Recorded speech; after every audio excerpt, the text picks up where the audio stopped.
Hey Bird Gang, I'm coming at you today with what's in my opinion a very interesting and different video to the channel.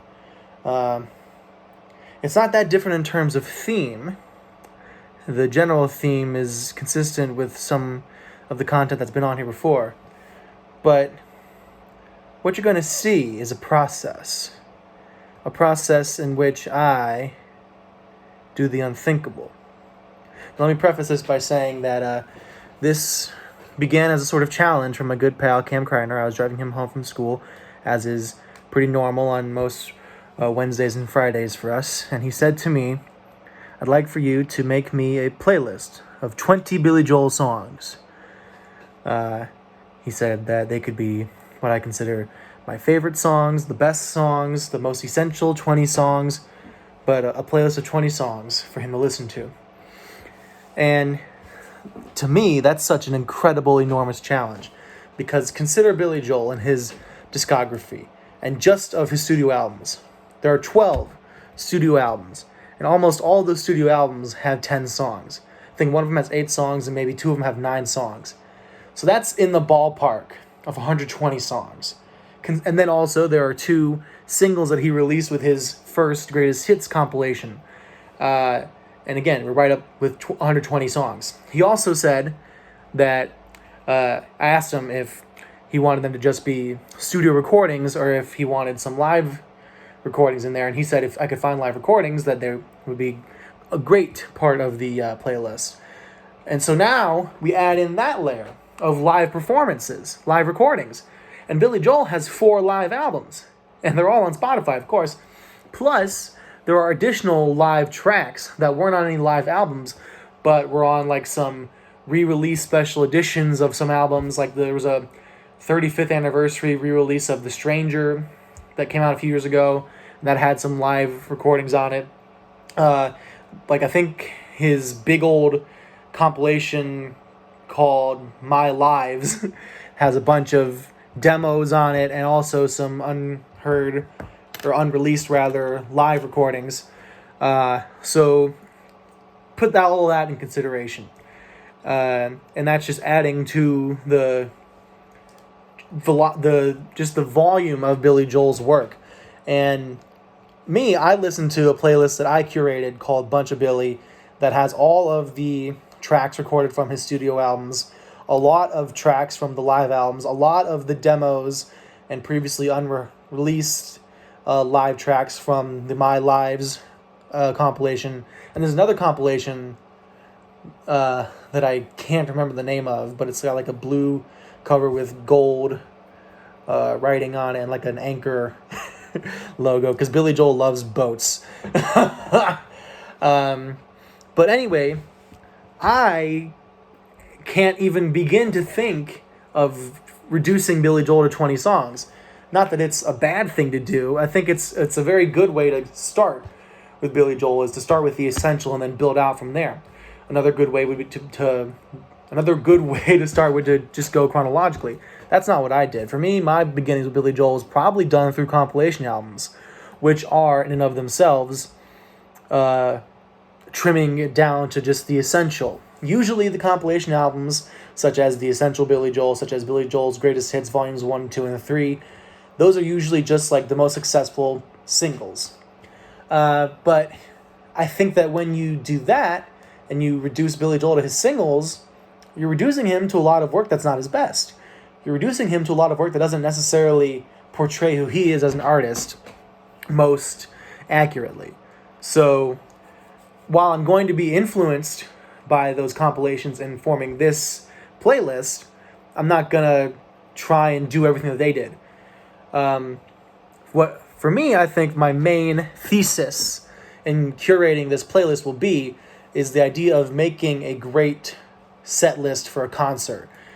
Because Cam gave me that stipulation that I could include live tracks, I think that's sort of a good jumping off point of what would I want to hear and what order would I want to hear it at a concert. Again, 20 songs is way too few for what I would want from a concert. I would want to hear like a 40-song concert.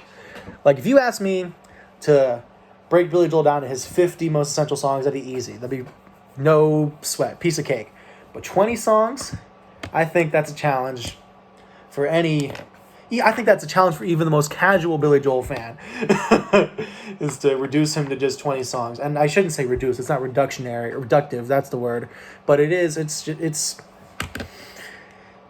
reducing. It's reductive. So that's this is such an undertaking for me. I'm probably gonna pull out a bunch of my hair and even my beard during this process. But when all is said and done, you're gonna see how I went through it. You're gonna see the playlist. I'll include the link or something in the description, and I want you all to take a listen and give me your feedback once you've listened to it, and listen to it if you can at least once in order, because I'm putting a lot of thought into the order of this playlist. So I'll see you on the other side, Bird Gang. So here's what I did to make my initial cuts of Billy Joel's discography, to sort of get down to a beginning of the potential songs that could be considered the essential. What I did was I wrote all the albums, and then I wrote down the best songs, the most essential songs from each album. And I didn't even there are some songs in here that shouldn't have even made this list, but I figure, let's cast something of a broad net, and then get rid of the crap when we get back to shore. But as you can see here, there are a hell of a lot of songs, like way more than 20. We got 1, 5, 8, 12, 13, 16, 19, 20, 23, 26, 29, 32, 36, 39, 42, 44. What's 44 plus 4? 48, 52, 54. So 54 songs right off the bat in my short list. But that aligns pretty well with what I said earlier of if you want me to give you a list of 50 Billy Joel songs, I could do that. And so if we're going to do that right now, there's some pretty easy cuts to make. Like, I'd get rid of Everybody Loves You Now. I'd get rid of...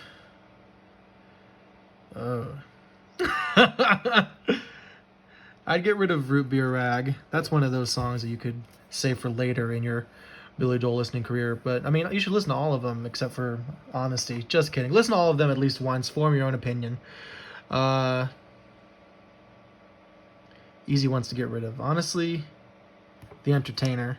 Even though that's something of a concert staple, at least in the past couple of decades, we can do without it. And then here we go. We can get rid of Just the Way You Are. We can get rid of Don't Ask Me Why. And in that same vein, we can get rid of She's Always a Woman, even though that's a song that's really grown on me lately as I become more sentimental or something. I don't know. I like that song a lot. It's got some pretty instrumentation on it. Guitar work, really good. We can get rid of Surprises. That's not anything close to an essential song of his, but it's like a really great deep cut, in my opinion, that should be listened to. We can get rid of Leave a Tender Moment Alone, even though I love it. We can get rid of Keeping the Faith, even though I love it. Get rid of Innocent Man. No, I'll leave that there for now because that's one of his best vocal performances. We can get rid of You're Only Human. We can get rid of Baby Gran and This Is the Time. Although Baby Gran, I mean, I should leave that in at least for consideration, just for the fact that it's a song with Ray Charles. That's pretty iconic.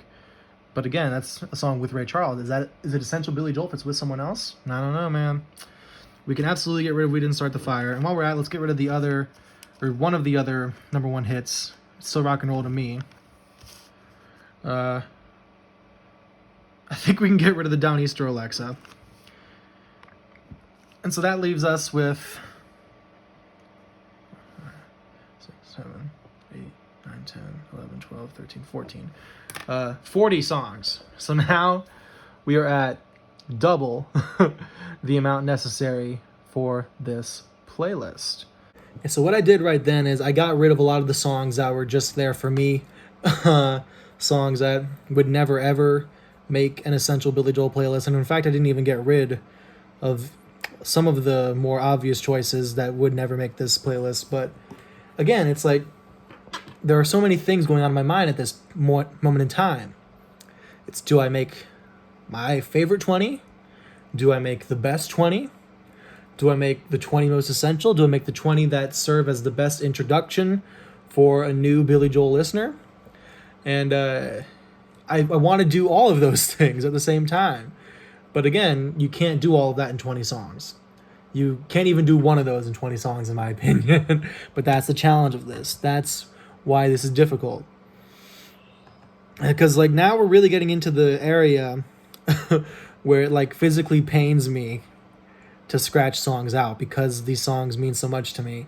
They have such a lot of these songs, such long running memories for me, dating back to like some of my earliest memories, period, are Billy Joel songs. And then some of these songs are songs I didn't recognize, or recognize until recently in my Billy Joel lifespan, that I didn't know them, period, because like I'd been adding songs to my repertoire that I'd never heard before until like recently, until a couple of years ago, because like I don't have the albums for the most part. I have like the greatest hits on CD, but I don't have most of the albums on CD or anything. So a lot of the deep cuts I've had to sort of parse together over time.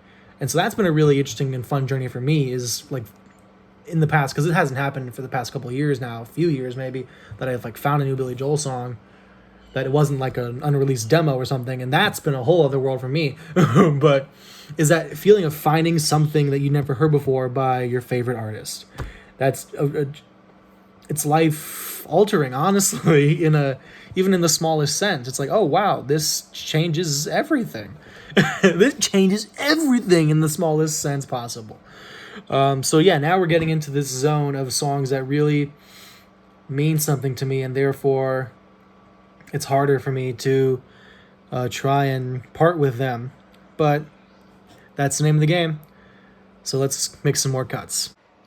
The first sad cut that I'm going to have to make is Stopping Nevada. This is truly a deep cut in almost the most literal sense of the word, or phrase rather. That was never a single, and that's a song that I'm pretty sure was never performed live until like 2015 or something. So it's like truly one of his most obscure songs, and one of my favorite songs, straight up. Like I found that a lot of my favorite songs of his coincidentally start with the letter S, and Stopping Nevada falls into that category of great S songs by Billy Joel. That's one of those songs where if you haven't heard it, listen to it. But also, it's definitely one of those songs that I feel that I'm probably the only person who it's in his top echelon of Billy Joel songs. Like, it's truly not a great song, probably. I say probably because I've got such rose-tinted glasses on it for some reason. I think I have an idea. But I truly, for me, that's not a song that I want to do without ever in my life. And along those same lines, I think I'll have to go ahead and cut Roberta, leaving the much maligned Street Life Serenade album completely off of this playlist. So, same goes for Cold Spring Harbor, but that never stood a chance, honestly. That was Billy's first album. It was mastered at the wrong speed, so everything was pitched higher than it needed to be. And also, the composition, the writing, the lyrics, it's obviously made by a 21-year-old or a 22-year-old or something, which, I mean, granted, it's probably some of the best work that a 21 or 22-year-old songwriter can do. I don't know when, Bob Dylan, I think, was probably making great songs when he was 21, 22. Bruce Springsteen, I'm not quite sure of his career when it got started, how young he was. But anyway, there's still good stuff on there. There's stuff that I like a decent amount. But also there's some of his worst stuff on there. But again, it's like you give him some leeway when you're looking at that stuff. But yeah, Street Life Serenade, that's an album that was received so poorly. It's an album that wasn't horribly selling, especially because it was coming off of the back of Piano Man. So people were like, oh, here's the Piano Man guy. Let's see what else he's doing. But it was very bad, resulting in Turnstiles, which is a pretty darn good album in my opinion, having horrible sales. So this album, like, it pretty nearly did Billy Joel in, honestly. But even so, there are really great songs. Really great. There are really good songs on this album, the best of which, in my opinion, is Roberta. And that's one of those songs where this is early Billy Joel. It's before he got his iconic group together of his band that was with him on all of his albums up until this point, and on all his tours up until that point. And that group was really just so vital to making a great sound for him. But that mind you, that was before that group, and that song, Roberta in particular, to me, it seems more like something from this era of him, like especially like Glass House or 52nd Street. Maybe there's a bit of Nylon Curtain there, but the orchestration, the composition, it seems very mature for that era of Billy Joel. The lyrics are not like the best lyrics that he's ever written, but they're very good in my opinion.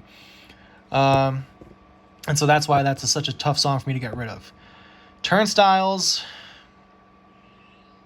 I'll have to go ahead and get rid of Say Goodbye to Hollywood, even though I really like that song. But for some reason, that song isn't very prominent, I've found, in Billy Joel's career. It was on his first live album, Songs in the Attic. But the point of that album is it's made up of songs from the early part of his career where he didn't have the great band, and made up of mainly like B-sides and album tracks from these albums, which suggests right then that Say Goodbye to Hollywood wasn't that much of a prominent song. And it's a great song, honestly, in my opinion.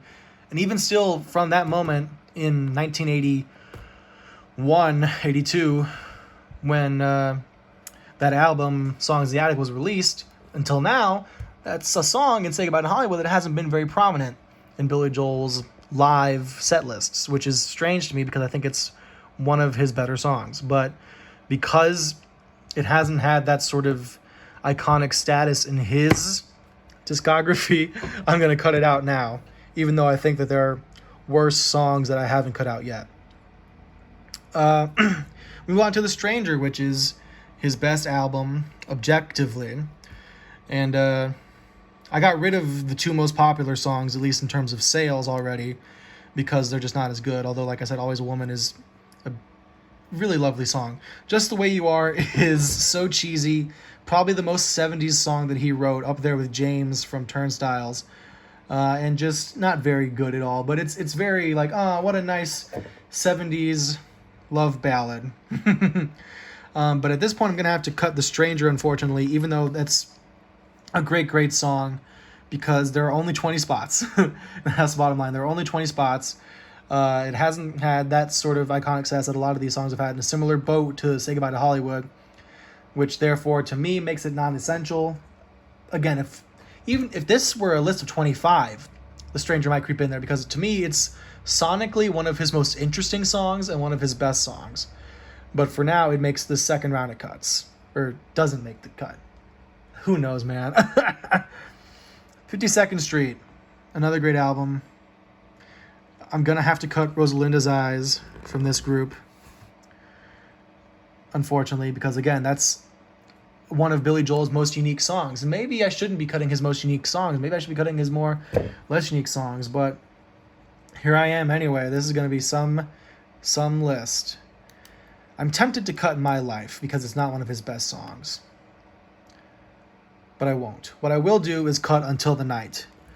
Because while the studio version is very good, the best live version of it is from 1982 in Long Island.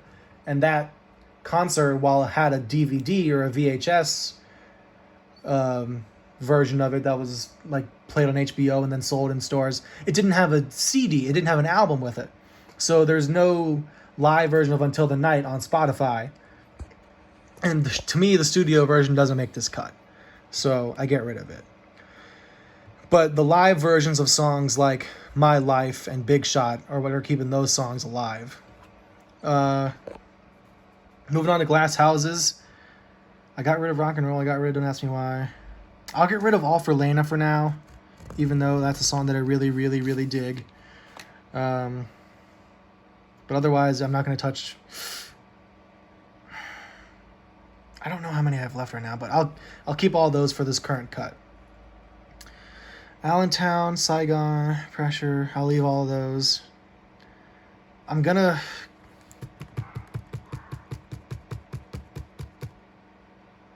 leave all those for now. I'll leave those. I'll get rid of And So It Goes for now. No. Here's what I'll do. I'm not gonna make any more cuts. I'm gonna count how many songs are left and I'll reconsider.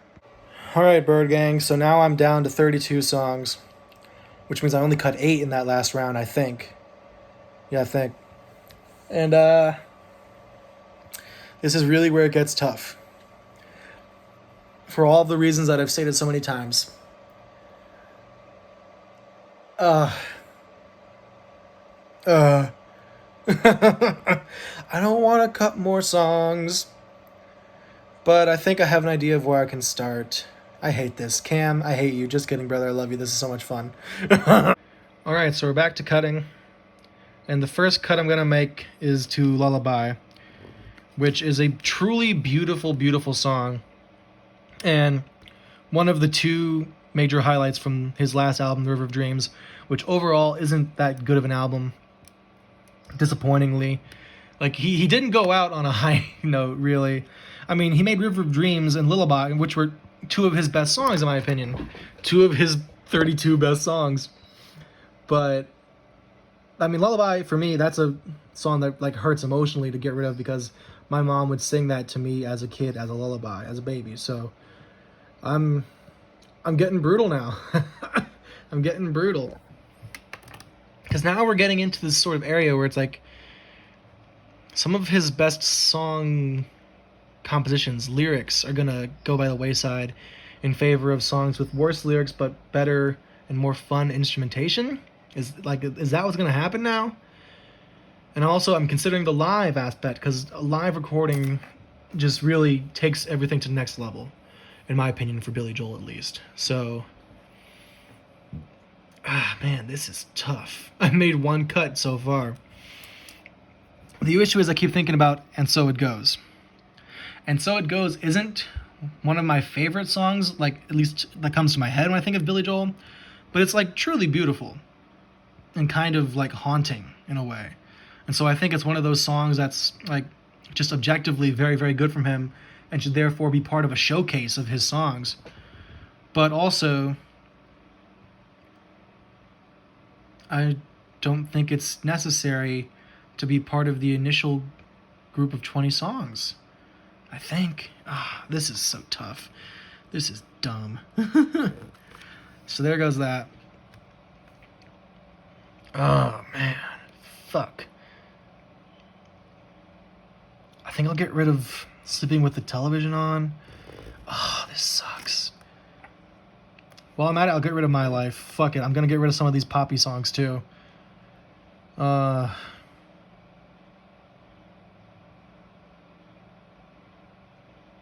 get rid of Big Shot. Ugh.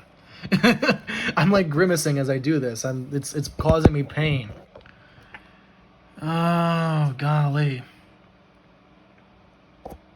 I'll get rid of Goodnight Saigon. It's 7 minutes long. It's kind of boring. it's very good. I like it a lot. Especially the live version from Russia is really good. Like, kind of haunting, in my opinion. And I keep using that word. I'll get rid of An Innocent Man.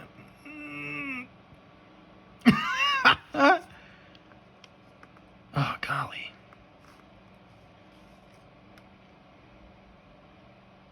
Let's see what's left. 1, 2, 3, 7, 11, 13, 15, 17, 21, 22, 24, 25, 26. Ugh.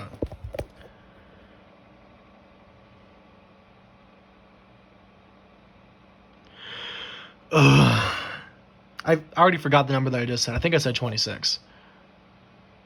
So get rid of 6 more songs. 6 more songs. Bird Gang, I did it. It was grueling, but I did it. I did the first part at least. The hardest part, I'd say. I got it down to 20 songs. And I'll be honest, some of the cuts were controversial. A lot of the cuts were controversial. And truthfully, I don't feel that I'm left with the 20 songs that I would present to someone. But I think that's just because of the central idea that I wouldn't present 20 songs to someone. I'd present 50 songs. Or something a little less than that. Maybe that first group of 40 might have been good. Anyway, I've gotten it down to 20. And I think that the ability to include live versions is like, it really made a big difference in this curation, because a lot of the B-sides, a lot of the album tracks don't have live versions. So that sort of gives them a disadvantage when a lot of these songs that were singles that aren't necessarily as good on the recording on paper as the album tracks have these live versions that elevate them so much because Billy and his band are such great performers. But we got down to the nitty-gritty of it. We got 20 songs, and now the next challenge is to put them in a track list, in a set list, in order. And I'm going for a concert feel. I'm going for what's the order that I put these in if I wanted to hear them at a concert. So I already know what it's going to start with and what it's going to end with, which is good. So you'll see me do that now. So when I said you're going to see me write the set list, that was kind of a lie because that's a lot of writing and holding camera and stuff. But you can see the beginnings that I've made of starting with Angry Young Man and then ending with Piano Man. That's a very classic Billy Joel set list, is beginning with that high voltage of Angry Young Man and then ending with the classic signature song. Although he also would then do many times and almost always encores after that, usually containing songs that I've cut. So Piano Man will be the last song in this set list. And also, I'm just like, why did I format this way? Why did I have such an indent between the edge of the paper and the numbers? Why did I leave so little space between each number? Like, I'm going to have to write so small, and it's going to look horrible. But anyway, that's not important. Guess what, Bird Gang? I did it. I put the songs in order, in a set list order that I'll be honest, I think is kind of bad. I think this concert might not flow in the best way possible. I also realized about halfway through or so that I really front-loaded it with the short songs. So the second half of the concert it's a long half. A lot of the songs are just, I put a lot of the long songs in there.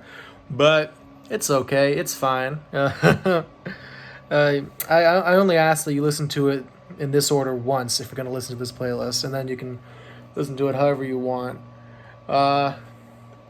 So yeah, I did that, and I keep thinking that whenever I finish a task that it's over, but it's not over. Now I have to find which version of each song I want to put in the playlist.